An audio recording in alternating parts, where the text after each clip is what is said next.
All right, everybody, what is going on? Good afternoon. Monday, the day after a game, we take a look at what Pro Football Focus has to say. Basically, we just go through the various charts, the various data, the various stats they put together, and just get a feel for how Pro Football Focus thinks about our game against the Falcons. Like I always say, we're not trying to sit here and say that PFF always gets it right, nor do they always get it wrong. In fact, most of what they do is relatively objective. So, for the most part, a lot of this stuff is actually just really informative. The grading, there's always going to be some subjectivity there. But offensively, it was actually kind of interesting. It was very well balanced. We didn't really have any star performances, but we also had a lot of just solid guys doing their job and playing well. All right, guys, let's take a minute so I can tell you about Sleeper, a one-stop shop for all your sports needs.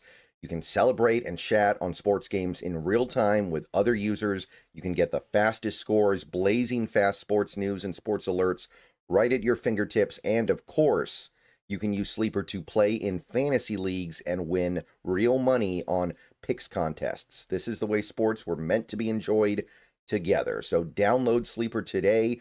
Use promo code SBN to get up to a $100 match on your first deposit. And you can pair that with another promo they have right now where you can get a $20 entry free with no deposit required. So get both of those things going. Terms and conditions apply. See Sleeper's terms of use for details. Currently operational in over 25 states and growing. So check out Sleeper today.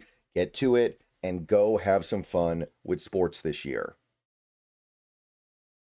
Interesting though, beyond just that, beyond the fact that we were relatively balanced and had a lot of like solid performers but no studs.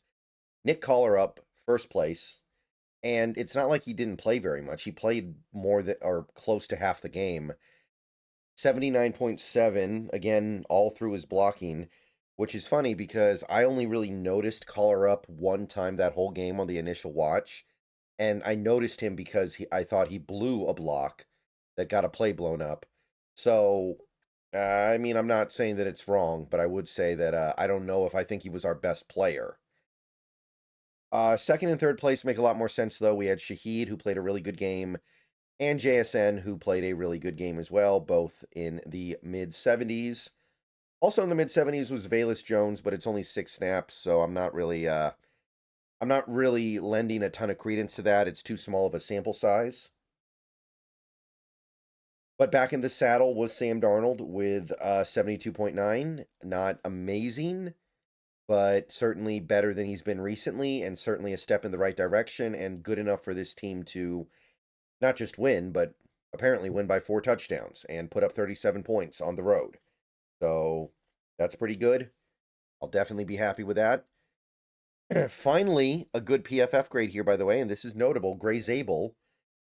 I actually thought he gave up a sack in this game, although PFF disagrees with me there, so we'll talk about that later. But it's a huge departure for Zabel because, again, we've talked about this before.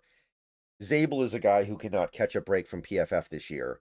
So the fact that they finally graded him high means they saw something very stark with him that they liked more than what they saw from him before. Cody White, 70.8, good grade, mostly on the back of his one catch, but it was actually a nice play. Really nice throw, nice catch. Significant play in this game as well. So, yeah, 70.8, like it. Charbonnet, good game for him as well. Ran the ball effectively in a game where we didn't get a lot out of our other running back, our other primary running back. So, needed, important. Abe Lucas, solid. Anthony Bradford, solid. By the way, look at the splits on his pass blocking versus his run blocking. Not typically what I expect and not typically how I talk about Bradford, but signs of life, right? And bottom line is, we're stuck with him for the rest of the year. So the better he can play, the better that it will be for all of us. Josh Jones, 10 snaps, played fine. Charles Cross, a little bit tepid, not bad, but forgettable. And look at the splits. Dude has the worst game of his life in pass protection, and his run block grade is peak.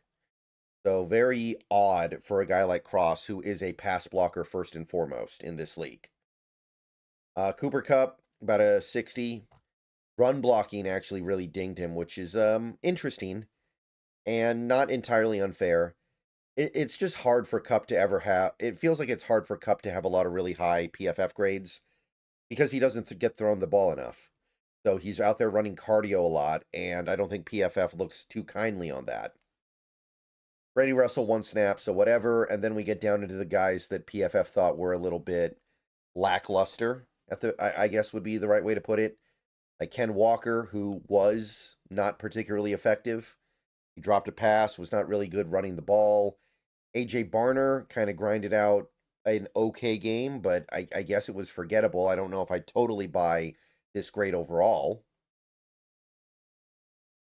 If you take a look at the splits, they didn't think he was a very good receiver, and they gave him a lot of credit for his pass blocking. That was it. He also had the penalty, so that's always going to be part of the problem. Robbie Oots actually had his best graded game in a while despite having a penalty, which doesn't make sense to me, but still not graded well. Bobo, whatever. Bryce Cable garbage time. Arroyo, only 7 snaps. Christian Haynes, only 8 snaps. And Drew Lock, by the way, who is by far the lowest graded player in this game. That's only because of his fumble, which, I don't know. I think that was on the center as much as it was on Drew Lock. And other than that, all he did was hand it off, so it doesn't matter. So the one player on this offense that got really punished was Oluwatimi, which I suppose makes sense because the main reason why he's redeemable is because of his run blocking, and we didn't run the ball that well on Sunday, so I guess I get it. I don't know if I thought he was this bad, but, maybe. I'm not opposed to it. So, interesting decision coming up when Sundel comes back here pretty soon. We'll see what happens. So that's the top line. That's the just the overall grades, just to get a picture of what PFF thought. The passing grade category. The only thing I really like to look at is the big time throw versus turnover worthy play. Again, just kind of okay. He had 1 big time throw and he had 1 turnover worthy play, which I believe was the turnover. Some people in my comments said that the interception wasn't Darnold's fault because it got tipped, but it's still Darnold's fault, guys. Like, let's be real here. That's a bad decision. It's a bad throw. Even though he's unlucky he got picked off, he threw it into traffic across his body. Like, the guy was not open at all. It's not the purest turnover-worthy play you're ever going to find, but it is a very bad throw. And assuming that was the play, that was considered a turnover-worthy play, I think it's totally deserved. Passing chart, very, very simple here. 1 completion on 3 targets deep down the field, so not a lot. Definitely not what we saw earlier in the season. Intermediate, decent, right? We're talking about 3 completions on 7 attempts, a touchdown, a pick. Not bad, not as good as it's been most of the year. Does a lot of his work short, so keeping things relatively simple, which is an understandable approach right now with the way this offense is playing. And played well. I mean, was effective. Only 1 pass behind the line of scrimmage, by the way, so really not seeing a lot of that lately, it feels like. And I don't know if it's coming back or we've just kind of abandoned it for now, but it is interesting to see, not really on this chart. Okay, receiving grade page. Again, the only thing I care to look at here really is just the slot distribution. And at some point, I'm going to have to stop doing this because every single week the picture is so clearly painted. JSN, again, the pure slot receiver we drafted, 26 wide reps, 5 slot snaps. So basically not a slot receiver anymore. Shaheed, Kupp, both had more, and in Kupp's case, way more slot snaps. AJ Barner had the same number, and Elijah Arroyo, who barely played, almost had as many. So yeah, JSN is just not a slot receiver anymore. He may as well be Justin Jefferson or Jamar Chase at this point. And I know that he's kind of splitting the difference on some plays, whereas Justin Jefferson and Jamar Chase don't do that very much. But, like, really, there is not much separating JSN from the truly elite outside receivers in this league. It's a very thin distinction. All right, so beyond that, the receiving versus coverage, I just like to see what JSN is doing in terms of who he's getting matched up against. This was one thing that happened against the Vikings game. He was not getting opportunities to run routes against non-corners. And it didn't happen a ton in this game either. Xavier Watts got a couple targets when JSN was on him. So Xavier Watts being a safety, okay, little something there. But other than that, all of JSN's targets, 8 out of 10, were against corners. It is worth noting, though, he absolutely took AJ Terrell to the cleaners.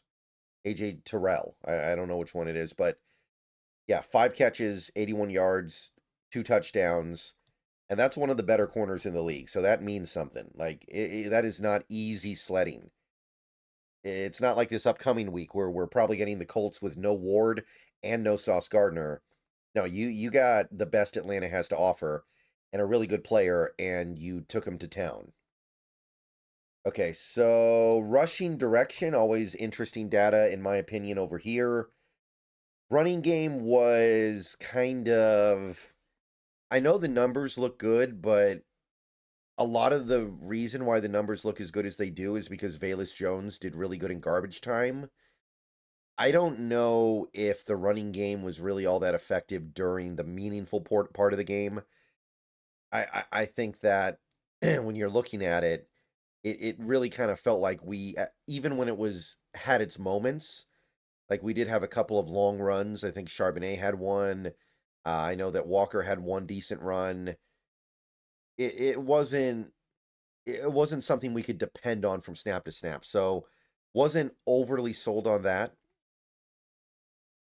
But you can look and see the areas where the team was most effective. Off left end, really good. Up left guard, so that's between what? Zabel and Cross, really good. Almost 10 yards a carry on 4 carries.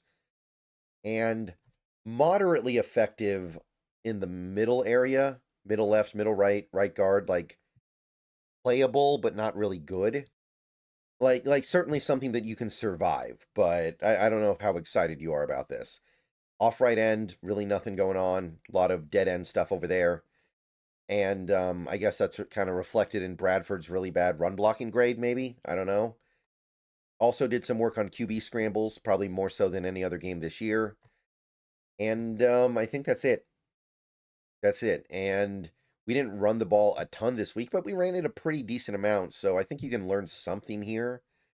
And I don't know. I just kind of feel like the run game was more boom or bust than it was something that we could lean on. And against that Atlanta team, I was hoping for a little bit better. Okay, pass protection. So this is very interesting. We've got a lot of players listed here in pass protection who allowed no hurries, no pressures whatsoever, including Anthony Bradford, the beleaguered Anthony Bradford, and Gray Zabel, which is interesting because I thought Gray Zabel was responsible for the second sack on Bradford. So for some reason, they didn't give it to him. I'm going to have to go back and look at that and see why maybe they came to that conclusion. And I find that very interesting because they did give Charles Cross, who got absolutely drilled this week, the sack that he allowed on the first drive of the game, even though, in my opinion, that sack had way more to do with Sam Darnold holding onto the ball too long than Charles Cross allowing a sack. Technically, yes, he allowed the sack, but if it were up to me, I would actually say that that sack has more to do with Darnold and Kubiak than Cross. Because Cross had the block, didn't sustain it super long, but typically the sustain that he had was enough to allow the play to work. So interesting stuff. And even if you take the sack out, by the way, Cross, 2 pressures allowed beyond that.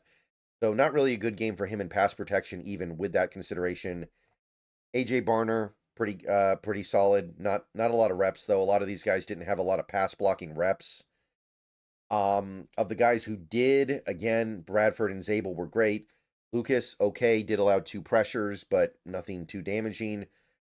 Oluwatimi, 2 pressures allowed, which for a center, you're not super excited about, but this is his shortcoming as a player, and you know it. You've known it for a while. Ken Walker also allowed a pressure in pass protection, so nothing terrible, but notable. At the end of the day, Sam Darnold dropped back to pass, I think, 35 times in this game, and he had 8 pressures allowed by an offensive lineman, according to PFF. That is still very, very good. So, happy with that. Finally, run blocking. Very interesting this week. More gap than zone. The Seahawks ran gap-based blocking on their runs more than they ran the zone. And funnily enough, the only reason why Cross was somewhat redeemable this week is because he was graded almost a 95 on gap. Because he was actually graded very poorly in zone, even though he's clearly a zone tackle and meant to run block in zone because he is a relatively mobile player compared to the average left tackle. So very odd there, I would say. I think that's the right word, odd. Not something you're going to see typically.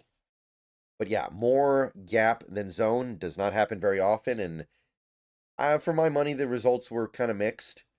Also, run blocking grades, I guess. Collar up, despite my observation during the game, actually got graded really well.